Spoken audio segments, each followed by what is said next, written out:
Iran আবারও হারাল এক মূল্যবান সম্পদ। ইসরায়েলি হামলায় নিহত হয়েছেন আরেকজন শীর্ষ পরমাণু বিজ্ঞানী। ইরানের রাজধানী তেহরানে সেদিক সাবের নামের এই পরমাণু বিজ্ঞানীকে লক্ষ্য করে চালানো হয় এই হামলা। দেশটির স্থানীয় সংবাদমাধ্যম প্রেস টিভি সূত্রে জানা গেছে, তেহরানের শহরতলির ফেরদৌসি ও ওয়ালি আসর এলাকার প্রধান সড়কের পাশে এ হামলা হয়।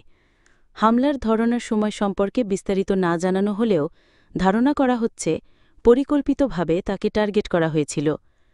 এই হামলা এমন এক সময় ঘটল যখন মাত্র কিছুদিন আগেই ১৩ই জুন থেকে ইসরায়েল ইরানে একের পর এক হামলা শুরু করেছে। এসব হামলায় এখন পর্যন্ত নিহত হয়েছেন একাধিক শীর্ষ পরমাণু বিজ্ঞানী এবং ইরানের সামরিক বাহিনীর জ্যেষ্ঠ কর্মকর্তারা। বিশেষজ্ঞদের মতে, ইসরায়েল এই হামলাগুলো চালিয়ে ইরানের পরমাণু কর্মসূচিকে বাধাগ্রস্ত করতে চাইছে। অন্যদিকে ইরান এসব হত্যাকাণ্ড